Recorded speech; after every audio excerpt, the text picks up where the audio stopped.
Sorry, just fixing my screen here, folks. All right, folks, this will only be about 15-20 minutes, and really all it is an introduction, a very brief introduction to both Access courses and what we deliver at Faircroft, and also just some information about the UCAS application. To say, if you have any points you want to make, just drop them into the chat at the bottom of the screen. Also, I will send this video, I will send this PowerPoint out to you all once I've finished this here. So all the web links that are on this PowerPoint, don't worry about them now. You'll be able to do a bit of research on them later on. As I say, we do two Access courses this year. We've got our Access to Social Sciences, which is our traditional one, and also our Access to Health.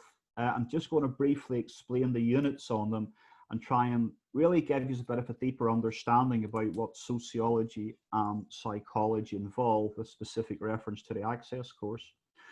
If you choose to study the Access to Social Science course, both courses do an Introduction to Sociology unit. So in that unit, you kind of get all the basics about what sociology is, what it involves. The only difference is in the last assessment criteria for the Access to Social Science students, you guys focus on a social institution. I think this year we'll be looking at belief systems. So things like, why do people believe what they do? We have a little bit on religious cults and sects, cult leaders, etc. If you choose to do the Access to Health bit, you still do the Introduction to Sociology course. However, rather than focusing on belief systems, you guys will be focused on issues around the health and well-being industry. Okay, so both units are about Introduction to Sociology. There's just a slight tweak on which bit you specialize on at the end of that module. Similarly, and again, this is going back to the questions about crime and deviance. Both courses, both Access units do a unit called Understanding Crime and Deviance. So again, if you're choosing the Access to Social Sciences course, your main focus will be looking at criminality in society. So essentially different theories explaining crime and deviant behavior, issues around, for example, poverty, social class, ethnicity. And if you think to the Black Lives Matter media saturation we've seen recently, this is kind of a hot topic at the minute. Really, it's a really interesting one, and we've sort of rewritten parts of this course to incorporate issues around Black Lives Matter. If you choose to do the Access to Health course, you will also do the basics of understanding crime and deviance, but rather than focusing on criminality in society, you guys will be focusing on the social construction of mental health within society. So you'll be looking at kind of a more cultural thing. I suppose the immediate example that jumps to mind is labels such as schizophrenia, and to what extent these are culturally evolved. So for example, if you demonstrate behavioral characteristics of schizophrenia in Western society, it's treated as deviant, problematic. If you demonstrate behavioral characteristics of schizophrenia in other non-Western societies, it can be understood in a range of different concepts, such as in touch with divine forces, or etc. So to what extent are some of the ways we look at mental illness in the West labeled deviant to society? The shared units, also the two psychology units we do, Access to Social Sciences and Access to Health, both involve an Introduction to Psychology course. It's just kind of the basics about what psychology is, how psychologists do psychology, scientific research methods, and some case studies of sort of classic and contemporary psychology. There's also an abnormal psychology unit. This one's a double unit. It takes 6 weeks to deliver, and it looks at a whole range of how in Western society we determine abnormalities. So we look at things such as eating disorders, look at things such as schizophrenia, we look at things such as a range of OCDs, obsessive compulsive disorders. And what we try to do is apply classic and contemporary psychological theory not just how we explain these conditions, but also the treatments that are associated with such conditions. I would like to point out that the Introduction to Psychology course, and especially the Abnormal Psychology course, are purely academic. They're not self-help and they're not counselling. I just thought I need to bring that up there because we've had some confusion there before. So both psychology courses, both psychology modules, completely academic, but they do give students an ideal opportunity to explore a lot of psychological understanding of what, not just what mental abnormality can be seen as, but also issues around, I suppose the word for it now is well-being, really. We seem to be in the middle of this culture change in how we look at what used to be referred to as mental abnormality, which is a good thing. So that's the shared units you do. As I say, everybody, no matter which Access course you choose, social sciences or health, there is, everybody does the same psychology, everybody does the same sociology, except there's some tweaks which will direct your chosen access more into the areas of interest. The separate units then, if you choose to do Access to social sciences, there's a whole unit on the sociology of mass media, which again looks at big key issues in society to do with mass media, to what extent it influences the public. And it also kind of considers a huge change we've seen in mass media. If you go back about 15, 20 years ago, mass media was newspapers. It was the news on 6 o'clock at TV at night. Nowadays, of course, we live in a world where essentially everybody's citizen journalist. If you've got a mobile phone, you essentially can produce your own mass media.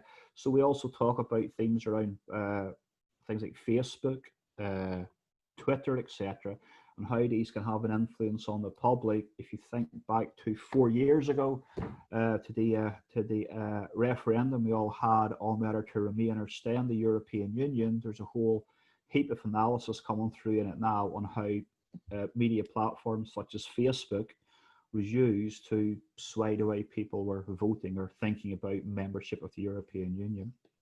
Also, if you do Access to social sciences, we have a key unit called Sociology of the Family.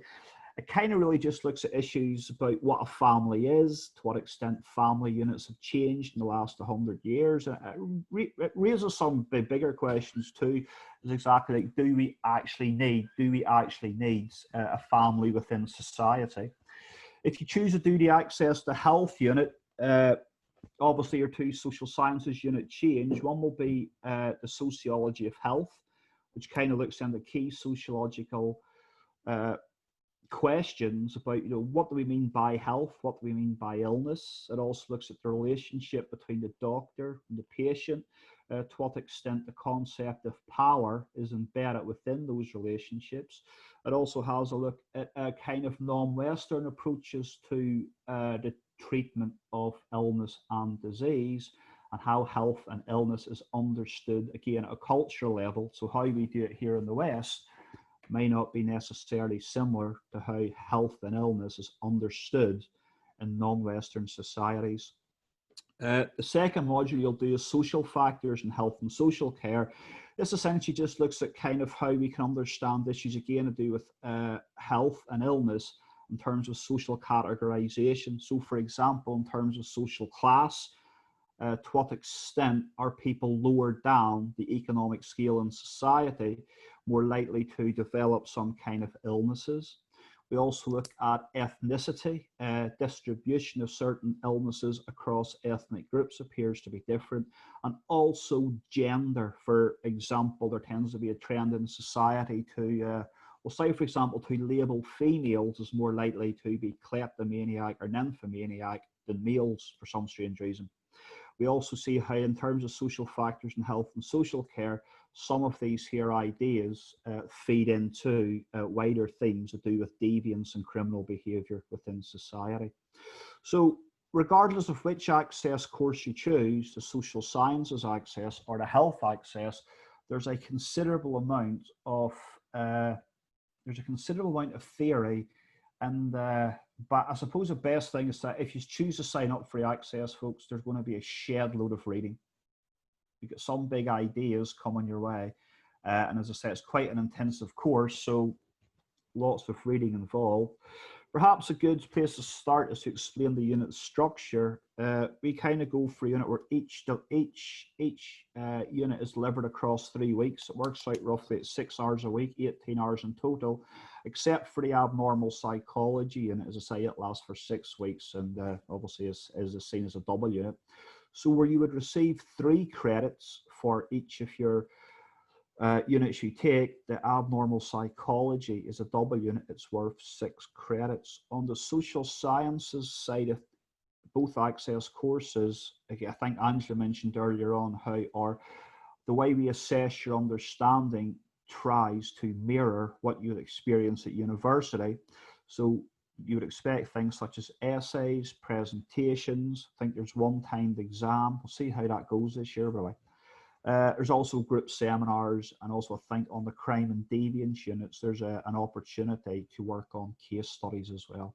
So again, the assessment of each unit is quite varied, and we do this here because that's what you're going to be doing at university. So it's best to get you into that way of thinking about assessments from the get-go, really. I suppose a good point whenever we tend to start the Access courses off, sociology and psychology are both social sciences. There's a range of social sciences, things like economics, political sciences, etc., all fall underneath the broad umbrella. What sociology and psychology do, they essentially look at people, but they look at people in different ways. Again, I'll send you out some links with this PowerPoint, but if you think about sociology as a main focus, would be the group within society. What sociologists are interested in is the study of human societies and the cultures embedded within those societies. So say, for example, in our society, in our culture, we tend to form emotional relationships with cats and dogs, etc. In other cultures, cats and dogs tend to be on the menu, for want of a better word. So one of the jobs of the sociologist is trying to, understand differences within culture. It's not really an argument. Their sociology is not really about trying to define what's right and what's wrong. It's really there to try and state what is and how we can learn from it. A good way to think about sociology is to think about how the social institutions or groups we join or are part of or born into or exposed to influence the way we behave and think about the world. So sociology is kind of like big picture stuff. It's interested in the group, and there's a lot of theoretical work. And I'll be honest with you, whenever students are new to sociology, if they're going to struggle, they tend to struggle with the theory. So that's what I was saying earlier on about there's a considerable amount of background reading to be done regarding sociology. Things like functionalism, Marxism, various types of feminisms, symbolic interactionism, and postmodernity. So they just might seem like big terms to you at the minute. If you choose to do the course, and this time next year, you will be fluent in these what can be confusing ideas. Regarding psychology, if sociology is more focused on the group, psychology is really about focuses on individuals. It's a bit more of a scientific approach than sociology. A lot of psychology happens in laboratories. A lot of sociology happens out in the real world. A good way to kind of think about psychology is it's a scientific study of mind and behavior. It's really trying to get us to understand the processes and complexities involved not just in our behavior, but also how we think and how individuals perceive what they refer to as reality. So where sociology's got large theories such as Marxisms and feminisms, etc., psychology has similar sort of underpinning knowledge bases. The more kind of important ones are cognitive psychology. It looks at how we think, what it means to develop either healthy or negative thought patterns. Behavioral psychology tries to explain how we behave in certain situations, what makes us do the things we do. Psychodynamic psychology tries to understand the role of childhood and how it influences what we later become in life. Biopsychology is kind of like, well, it's kind of like the biological approach to understanding human behavior. Essentially, all your behavior isn't learned, but it's caused through things such as genetics, chemicals in your brain, etc. And finally, humanistic psychology sort of develops in the late 1960s, and a lot of what we see now as counseling techniques evolved out of humanistic psychology. I'm sure you've probably all heard of Maslow's hierarchy of needs. That was an example of humanistic psychology. So that's really kind of a breakdown, folks, of that's really kind of a breakdown of what sociology and psychology is about. What we find, especially on the Access course, since you guys have got 30 weeks to get your head around and, you know, to get yourselves through this course, it is quite intensive. And the whole point of an Access course is to get yourself set up for university. So both sociology and psychology, like all ologies, they emerge out of philosophy. So as well as learning about crime and deviance, and as well as learning about things to do with, you know, social categorization and exposure to health or well-being, what the nature of this part of the course is to try and get you to think a little bit deeper. So you'll see certain questions which kind of come up again and again throughout your Access course. These questions tend to broadly apply to some of the core themes we cover in both sociology and psychology. The job of this part of the course is to get you thinking more critically about yourselves and the world you live in. So themes in psychology could be the idea of, I suppose it's best known as the looking glass self theory. To what extent is your sense of self just a reflection of what other people think you are? There's no right or wrong answers to these here. They're just really to get you thinking. A key theme in psychology, especially in behavioral and psychodynamic psychology, is to what extent our adult personalities are mainly a result of childhood experiences. So if we think of all the good things and the bad things about ourselves, to what extent are these foundations based on our childhood experiences?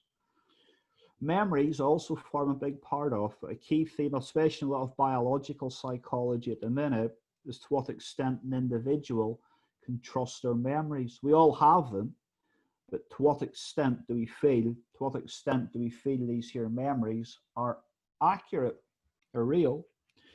There's an interesting thing. We all like to think we fall in love, and it's a big emotional high. You fall in love with your partners, you fall in love with your cats and your dogs and your hamsters and so on. A lot of biological research now would tend to reduce the idea of falling in love and being in love nothing more than a chemical high that happens in your brain. All that serotonin and dopamine gets plugged up. That's a bit depressing, that one, actually, when you think about it. In terms of sociology, in terms of getting you to think bigger, there's a lot of stuff in sociology you probably know to do with the nature-nurture debate.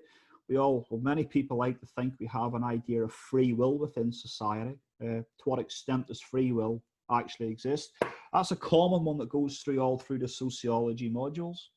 Another common theme that goes through all sociology modules is the issue of power within society. Who has power and how do they hold on to it?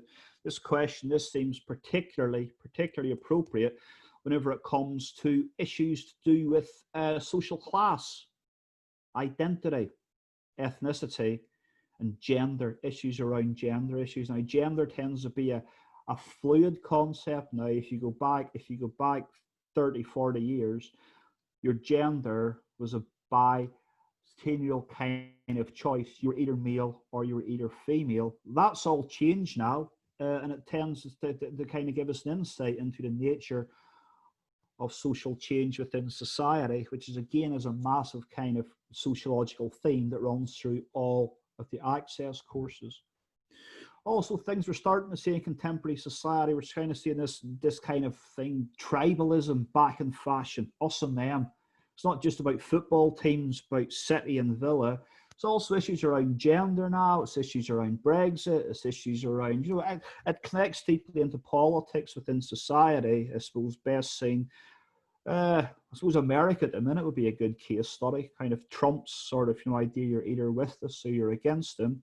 What we do in sociology is we try to break that tribalism down, try and break it into its social components, its factors, and trying to explain how it's all connected together and what that means for society. Also in society, we're seeing a massive shift in what we call epistemologies. It's just a posh word for different types of knowledge. So for example, think about things such as, superstition. Do people still believe in black cats bringing them luck? We also have different types of religious knowledge. We also have different types of scientific knowledge. So a big question in sociology, which underpins a lot of the research and kind of is in the psychology bit as well, is there all these different types of knowledge relative and equal? So for example, if you're on the BBC being interviewed and you're a scientist from NASA and you're debating with someone who believes in the, is a member of the Flat Earth Society, to what extent are those two types of approaches to explaining Earth, relative, i.e. real, and equal? Does one have the edge? Should the other person not even be in the BBC studio in the first place, is I guess what I'm trying to say. So folks, the point of these kind of questions is both sociology and psychology, they both emerge from philosophy. Philosophy is an exercise in expanding how you think.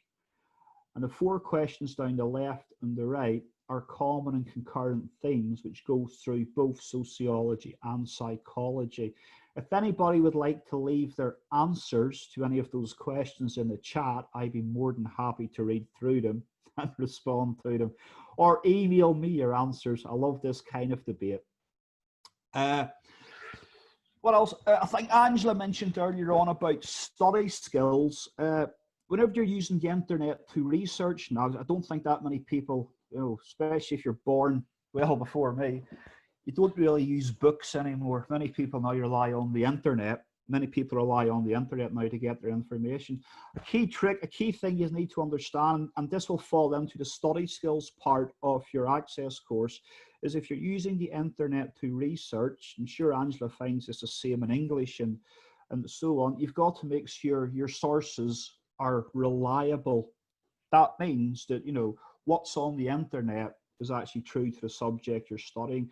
There's an absolute universe of information out there on the internet about sociology and psychology. Some of it is absolutely mind-blowing, brilliant, and accurate. Other aspects of it are absolutely wrong.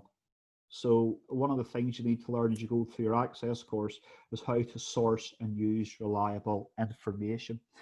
If you're kind of interested in some of the questions we've looked at or would like to further them up, a good starting point is either the British Sociological Association or also the British Psychological Society. So I've put their web addresses on there for you, and you can have a look at those at your leisure. I will be sending this PowerPoint out. What I was going to do next, I was going to go through the applying to university aspect of it.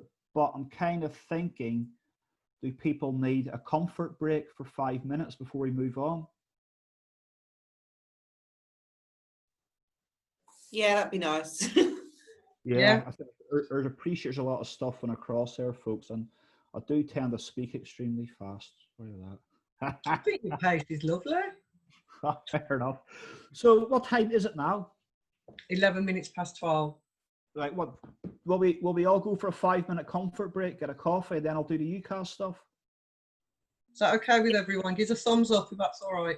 So remember, you can turn your microphone and your camera off if you want to. If you want to maintain privacy where you are, that's totally up to you. Just to say as well, we also have Natasha who's joined us.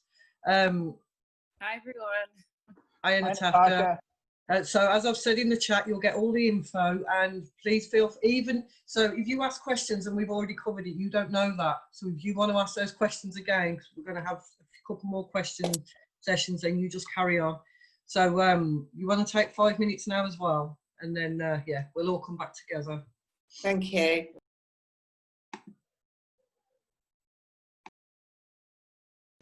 Everyone grab a coffee.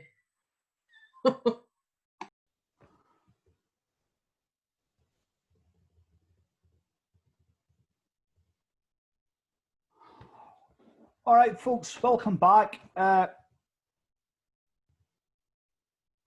Yep, as I say, just to kind of connect into what we've just covered regarding both social science courses, I will send this PowerPoint presentation out to you all, so you'll be able to click on the links and so on and have a look at some of those questions and really get a feel if you're still interested, or if you'd like to know a little bit more about what social sciences in general or what sociology and psychology are about. This next part, folks, really has to do with your UCAS application and the process. Remember, the Access course is just sort of a starting point to get you guys into university, as well as delivering the social sciences course on the Access. I'm also I'm also the lead for your UCAS application. One of the modules you will do in Access is called Progressing to HE, or Progressing to Higher Education. And what it's about is you have to put together a portfolio of your progression through Access, what you've learned, etc., and how this will help you achieve or be successful in university. Part of that portfolio is your actual UCAS application. The UCAS website is absolutely fantastic. If you just Google UCAS, it will take you straight on there. There's an absolute universe, a goldmine of resources to help you guys make the right decisions about what university you want to apply for, and about what courses you would like to do at those universities. So this next part of the session is really just some of the basics involved in that process. As soon as you start your Access course, you essentially also start your UCAS application. This is what you have to do to get yourselves into university. And again, just to sort of reinforce the intensity of the Access course, if you come on the Access course and start it in October, this time next year, your UCAS application will have gone through, and you will be getting offers. You will also have your Access results, I think, towards the 3rd week in August, whenever then you essentially join your university. So this part of the presentation is just really trying to unpack some of the key details associated with that. Traditionally, we've organized a Progressing to HE unit. It was traditionally from Thursdays from 1:45 to 1:45. Again, as we're still planning the course, these times may be subject to change. In fact, if Angela's there, could you give us some clarification on that? Are we still doing it on the Thursday, Angela? So we're not sure what day it'll be delivered, but it will definitely be delivered still, and it will still be tutorial delivery, and you will own that kind of section for around that time frame to have one-to-ones and do delivery still. Brilliant. Okay, thanks, Angela. Yeah, so traditionally we've done this part on a Thursday afternoon. Again, with the college lockdown and lots of our courses going to blended learning now, those times may change, but it will be on your timetable somewhere. And what this session does, it gives you time and space to consider which university you want to go to and which course you want to study at university. And this bit's important. I just do need to flag this up, folks. You guys, once you get to uni, many of you, possibly most of you, will be paying £9,250 a year in university fees. So you need to make your decision, and you need to make the right decision. You need the time to find the right university for you, and you need to be absolutely sure that the course you're applying to is the one you want to do. So that's the point of the Progression to HE unit module, really. So it gives you time and space to do your research, and we are also there to answer any questions and to sort of guide you along that process. So if this is something you're serious about, I would suggest you can start this today. You can start it now. Again, this year, it does go very, very fast. So if I was you guys, I would have some basic questions now that I would be looking into and wanting to answer. First things is which university you want to go to, and will it involve a relocation? One thing I found about students in the West Midlands, they're absolutely in a very lucky position, because because there's so many fantastic universities locally and also in the region. You've got things like BCU, Birmingham University, you've got Newman College, you've also got access to universities such as Coventry, Worcester, etc. So there's lots of good universities in this area. Many of our students have before went to London or Manchester, or even went to Wales one year, yeah, Aberystwyth. So there's a lot of choice. Have a think about the university you want to go to and will you relocate. As part of your Access course, many of these universities will offer open days where you can actually go along to the university and meet the tutors, have a chat with the people who teach on the courses to get a better feel for it. Again, with the whole COVID situation, I'm not too sure if that's going to be happening this year. If it's not a physical visit, I would imagine there will be some kind of online provision which is being made for students. Also have a think about the courses you were doing at the start of this session. Many of you guys were able to identify areas of interest, such as criminology. Other people were able to identify, specific courses such as social work that they were hopefully going to apply for and be successful in. You're going to be doing your undergraduate course for at least 3 years, 4 years if it involves a placement. So ask yourself the question, will you enjoy doing this for the next 3 to 4 years? At £9,250 a year, it's one of those questions you really need to think about and come up with some answers. Have a think too about the entry requirements for your chosen courses. On one level, things such as GCSE, Maths and English. And if you're considering the health access course, biology GCSE may also be required as well. Again, if you contact the university, or if you look on their website, they should have that information up there for you. As you move through your Access course and you produce your essays, you do your presentations, a lot of your Access modules are graded. You either score a pass, a merit, or a distinction in each Access unit. Some of those university courses will tell you how many distinctions, how many merit, or how many pass grades will be necessary to get onto that course. Okay, so just make sure you're doing some groundwork, some kind of early research into the course you're interested in and what you need to gain access to that course. Okay. Another question you might want to ask your university is what kind of support does the university itself offer? They all have to offer support, but obviously the different levels of support will vary depending on which university you go to. So some examples would be specific learning support. So say, for example, students with dyslexia. What's their dyslexia support like there? Many universities offer childcare facilities. So if you've got dependent young children you're looking after, is that going to be an issue? Will the university be able to support there? Also, many of our Access students go into university as mature students. I think 2 years ago at Worcester University, 40% of their students were mature students. So that's essentially students over the age of about 24 and above.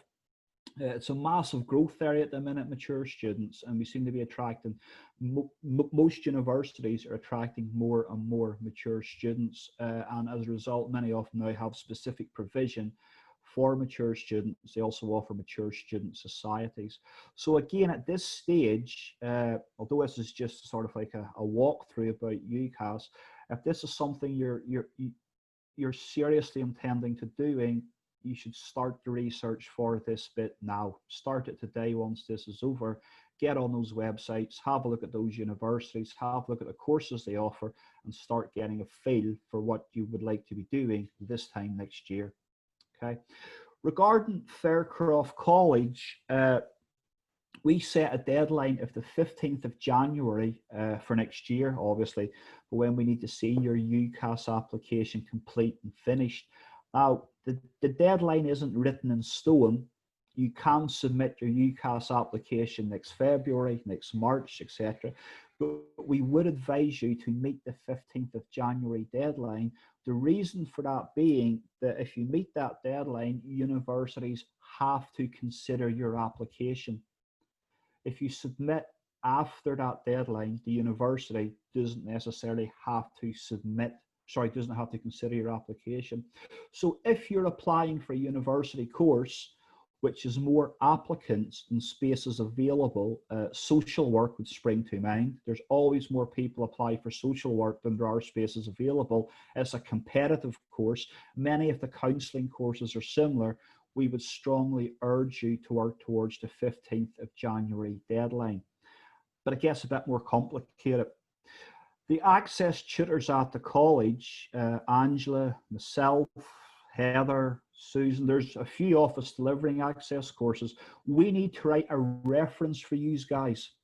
The reference is really about, you know, based on what we've seen so far from when you start the course in October up until when you split for your Christmas break, how you've adapted to learning at this level, what's your attitude to learning been like, how have you progressed to date in the Acess course, and based on that information, we have to give a sort of a potential predicted outcome of how we think you're going to do on the Acess course.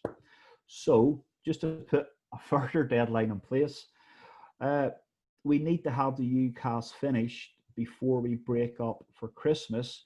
That gives tutors time to write your reference for your UCAS. So whenever we return after Christmas holidays, January the 7th, January the 8th, I think, we can just send your UCAS application off to make that deadline. So essentially, good practice is that by the time you guys go on Christmas holiday this year, your UCAS should really be completed. Okay, but that's quite a tight turnaround. But that's why we've organised on the course previously. And as I say, for the last 3 years, all of our Acess students have made the UCAS deadline on time. Okay, so as well as all the sociology and the humanities and the health and the psychology and the history, as well as all your Acess stuff, there's also that UCAS application on the horizon too, and it does come at you really, really fast. So just really taking this opportunity to flag that up. So early steps then, as I say, and do start this today, or if you can't do it today, as soon as possible. Look at all the universities that offer a course you're interested in. On your UCAS application, you can choose up to 5 different universities. Okay, do spend some time on the UCAS website. There's an absolute fantastic amount of advice and support available on there. I've just put some web links up here again. You can look at these here in your own time. UCAS has put a mature students guide up there, which kind of will answer a lot of your questions if you're returning to university as a more mature student. Hopefully that should answer some of your questions and your queries there. As I said earlier on, it's going to cost it will cost £9,250 a year. So that idea of making and finding the course which is suitable for you really would be a priority now. You should start doing the research on that now. And also how to start your application. You guys, as part of your UCAS application, have to write a personal statement. Essentially, it's about a 1-page essay on why you want to go to university and do the course you want to do. Whenever it comes to your UCAS applications, we traditionally found that this is the part of the application most of our students struggle with. It's kind of like writing a letter for a job, if you like, and why an employer should give you the job, except obviously you swap employer with university and try and write a 1-page statement which the course tutor will read and decide whether to offer you a place or not. So again, there's some support for that on UCAS regarding getting your application started. As soon as you guys start Faircroft, we start this process. I think your first session is starting your UCAS application. So obviously, having a bit of background reading and a bit of knowledge about that now will pay off major dividends whenever the course starts. Okay, folks, that's my email address. You don't need to write it down. Say I'm going to send this PowerPoint to each and every one of you. I'll try and send it through the chat. But if you have any further questions regarding sociology or psychology, any questions about to what extent love is just a chemical reaction, or any questions about the UCAS application or process or what's involved, please do drop me an email.